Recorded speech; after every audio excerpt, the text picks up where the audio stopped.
నీ నీ క్షేమం కోరి నేను చెప్తున్నా అమ్మా.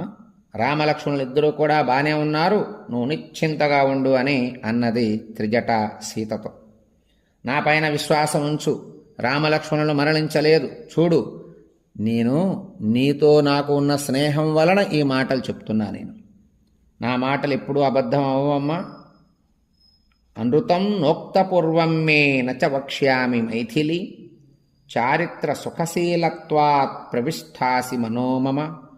నీ యొక్క సుగుణం, నీ యొక్క గుణాల వల్ల, మంచి శీలము, మంచి సౌభాగ్యము, మంచి వ్యక్తిత్వం వల్ల నీతో నేను స్నేహం చేస్తున్నా అమ్మ సీత. నీ వ్యక్తిత్వం నాకు చాలా బాగా నచ్చింది. నేను గతంలో ఎప్పుడూ కూడా అబద్ధం పలకలేదు, ఇకపైన కూడా పలకను. నీ పాతివ్రత్యం మంచిది. నీ పాతివ్రత్యం వల్ల నీ మనస్సు నన్ను ఆకర్షించింది. అందువల్ల నేను నీతో స్నేహం చేస్తున్నా. ఆ స్నేహం వల్ల ఇవన్నీ చెప్తున్నా, నిన్ను బాధ పెట్టాలని కాదు అన్నది త్రిజట సీతతో. ఇవన్నీ చూసి నాకు తెలుసు రాక్షసమాయ నడుస్తోంది ఇక్కడ. రాక్షసమాయ రాముణ్ణి లక్ష్మణుణ్ణి ఏమీ చేయలేవమ్మా, నువ్వు భయపడబాకు.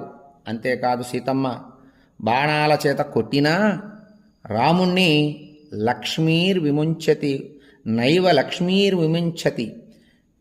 తేజస్సు అనే లక్ష్మి రాముణ్ణి వీడి ఇంకా పోలేదమ్మా. ఆ కాంతి, ఆ తేజస్సు, ఆ పరాక్రమం రాముడి ముఖంలో కనబడుతుంది. గొప్ప ఆశ్చర్యంగా ఉంది. నాకు చాలా సంతోషంగా ఉంది. నువ్వు దుఃఖాన్ని వదిలేసేయి, ప్రాణాలు పోలేదు రామలక్ష్మణులకి అని త్రిజట సీతమ్మకు చెప్తూ ధైర్యాన్ని చెప్తూ ఉంది.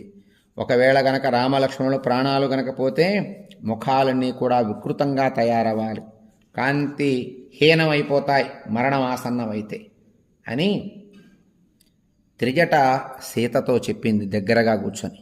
అప్పుడు సీతమ్మ తన రెండు చేతులతో త్రిజట చేతులను రెండు పట్టుకొని, నిజమేనంటావా? నువ్వు చెప్పినవన్నీ నిజంగా జరుగుతాయా?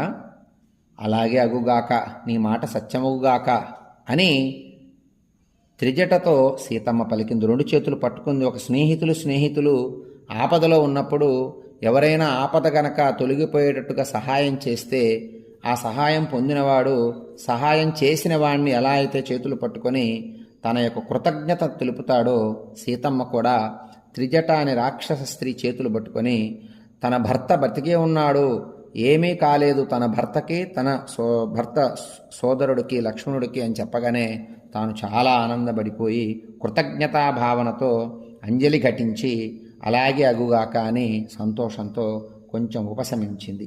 అలాంటి సమయం